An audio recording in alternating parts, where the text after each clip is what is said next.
Megastar Chiranjeevi గారిని star హీరోగా మార్చినటువంటి cinema ఏది అండ్ హైయెస్ట్ రెమ్యునరేషన్ తీసుకున్నటువంటి హీరోగా ఏ సినిమా నిలబెట్టింది చిరంజీవి గారిని అంటూ కొంతమంది ఇప్పుడు సోషల్ మీడియాలో వెతుకుతూ ఉన్నారు. సో ఈ క్రమంలోనే ఒక సినిమా గురించి బయటకు వచ్చింది. అయితే చిరంజీవి గారు తన కెరీర్లో చూడని ఒక సెన్సేషనల్ హిట్స్ లేవు, ఆయన చూడని అవార్డులు లేవు, రివార్డులు కూడా లేవు.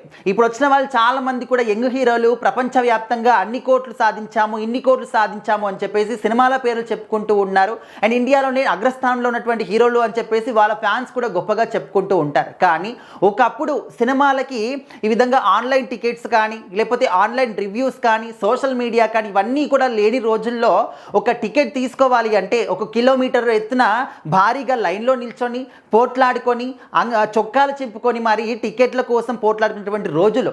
సో అలాంటి రోజుల్లో కూడా ఒక సినిమాకి కోట్ల కొద్ది కలెక్షన్లు రావడం, ఆ హీరోని స్టార్ హీరోగా మార్చడం, ఆ హీరోని చూడడానికి ఏదైనా ఒక ఈవెంట్కి వస్తున్నాడంటే తన్ని చూడడానికి ఎడ్ల బండ్లు పెద్ద పెద్ద బండ్లు కట్టుకొని వెళ్ళినటువంటి రోజులు కూడా ఉన్నాయి. సో అలాంటి హీరోలు గొప్పనా ఇప్పుడు ఉన్నటువంటి హీరోలు గొప్పనా అంటే ఖచ్చితంగా ఆ జనరేషన్లో ఉన్నటువంటి వాళ్ళు, ఆ డైరెక్టర్లు వాళ్ళ నటిని ఖచ్చితంగా 100కి 200% గొప్ప అని చెప్పేసి ఇప్పటికీ చాలా మంది కూడా మాట్లాడుకుంటూనే ఉంటారు. ఎందుకంటే ఇప్పుడు సోషల్ మీడియా ఉంది, ప్రతి ఒక్కరి దగ్గర ఫోన్ ఉంది, చేతిలో ఒక వాల్డ్ ఉన్నట్టే ఏదైనా కూడా వితిన్ సెకండ్స్లో తెలుసుకోవడానికి ట్రై చేస్తూ ఉన్నారు. సర్చింగ్ చేస్తే వితిన్ మినిట్స్లో ప్రపంచం మొత్తం మీద ఏం జరుగుతుందో కూడా మనం తెలుసుకోవచ్చు. కానీ ఆ రోజుల్లో ఆ విధంగా కాదు, ఎవరి దగ్గర కూడా సెల్ ఫోన్ లేవు, ఉన్నప్పటికీ కూడా కీప్యాడ్ ఫోన్సా లేకపోతే ల్యాండ్లైన్ ఫోన్సా ఇవే ఉండేవి. అయితే చిరంజీవి గారు అప్పట్లో 1992లో ఘరానా మొగుడు అనే సినిమా చేశారు. సో అప్పటి వరకు ఎన్ని సినిమాలు చేసినా కూడా హిట్స్ అయ్యేవి, మంచి పేరు వచ్చింది, ఓకే. కానీ ఎప్పుడైతే ఘరానా మొగుడు సినిమా వచ్చిందో ఇంకా ఆ సినిమా ఆయన కెరీర్ని మొత్తాన్ని కూడా మలుపు తిప్పేసింది.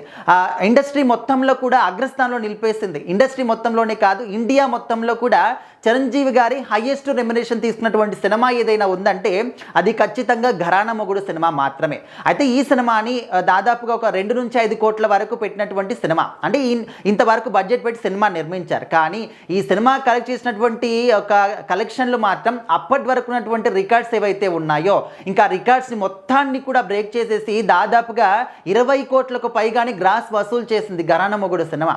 అండ్ అప్పటి వరకు రెమ్యునరేషన్ ఎంత తీసుకుంటారు ఏంటనే విషయం పక్కన పెడితే చిరంజీవి గారికి ఈ సినిమాకి 1.25 కోట్లు ఇచ్చారనమాట రెమ్యునరేషన్. సో అప్పటి వరకు ఈ యొక్క 1.25 crores అనే ఒక రెమ్యునరేషన్ ఇండియా మొత్తం మీద హైయెస్ట్ రెమ్యునరేషన్ తీసుకున్నటువంటి హీరోగా చిరంజీవి గారు నిలిచారు. సో ఆ విధంగా ఆయన కెరీర్ మొత్తాన్ని కూడా మార్చేసినటువంటి సినిమా, తెలుగు సినిమా ఇండస్ట్రీ మొత్తాన్ని మార్చేసినటువంటి సినిమా ఏదైనా ఉందంటే ఘరానా మొగుడు అని చెప్పేసి ఇప్పటికీ గర్వంగా చెప్పుకుంటూ ఉంటారు మెగాస్టార్ చిరంజీవి గారి ఫ్యాన్స్ అందరూ కూడా.